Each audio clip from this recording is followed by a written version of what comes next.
اور ہمارے مذہب میں تمام دنوں کو اچھا کہا گیا ہے۔ اس میں کچھ دن تو بہت اچھے ہوتے ہیں، لیکن کوئی دن منحوس یا کسی دن میں کوئی نحوست ہوتی ہے، ایسا کچھ نہیں ہے۔ خصوصاً سفر کے تعلق سے جو ہمارے سماج میں ایک غلط نظریہ بھرا ہوا ہے، اس تعلق سے میں بتاؤں، اللہ کے نبی صلی اللہ علیہ وسلم نے ارشاد فرمایا لا سفر، سفر کوئی چیز نہیں۔ آپ سفر کے مہینے کا نام ہی اگر غور سے پڑھ لیں، سن لیں، جان لیں، تو آپ کے اندر جو یہ طرح طرح کے بھرم ہیں وہ ختم ہو جائیں گے۔ اسلامی مہینے میں سفر کا نام سفر المظفر ہے، یعنی کامیابی کا مہینہ، اور تاریخی اعتبار سے بھی یہ بات درست ہے کہ اس مہینے میں بے شمار فتوحات، بے شمار کامیابیاں جو ہے ملی ہیں۔ لہذا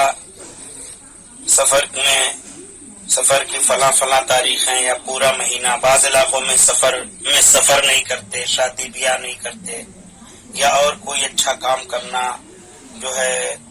منحوسیت یا غلط سمجھتے ہیں۔ یہ سب محض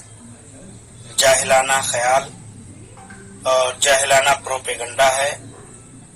اس میں کچھ بھی اصل نہیں ہے، اور ہمارے دین اور اسلام کی طرف سے تو اس میں کوئی اس طرح کی بات ہی نہیں۔ ہم مسلمان ہیں، ہم کو توہمات پر یا اس طرح کی جو ہے غلط سلط باتوں پر دھیان دینے کی ضرورت ہی نہیں ہے، اور یہ بات جان لینے کی ضرورت ہے کہ سفر نہ تو منحوس ہے اور نہ اس میں کوئی تیرا تیجی یا اس طرح کے جو غلط جو ہے باتیں منسوب ہیں، شادی بیاہ نہیں کرنا، فلاں نہیں کرنا، کوئی اچھا کام نہیں کرنا، گھر کی اوپننگ نہیں کرنا، یا اور کسی عقیقہ اور دیگر تقریبات نہیں منعقد کرنا، یہ محض بے اصل ہے، اس کی کوئی حقیقت نہیں۔ آپ جس طرح اور مہینوں میں یہ تمام کام انجام دے سکتے ہیں بغیر کسی خوف و خطر کے، آپ سفر کے مہینے میں بھی یہ کام کر سکتے ہیں، جائز ہے اور مباح ہے، کوئی اس پر رکاوٹ یا پابندی نہیں ہے۔ لہذا جو اس طرح کے خیال ذہن میں ہیں انہیں نکال دیجئے۔ اللہ کے نبی صلی اللہ علیہ وسلم نے فرما دیا لا سفر، سفر کوئی چیز نہیں ہے، بلکہ سفر المظفر ہے، کامیابی کا مہینہ۔ انشاءاللہ ہم یہی اپنے ذہن و دل میں بسائیں گے کہ یہ کامیابی کا مہینہ ہے، جس کا نام ہی یہ ہے، تو یقیناً اس میں بڑی کامیابیاں ہوں گی، اور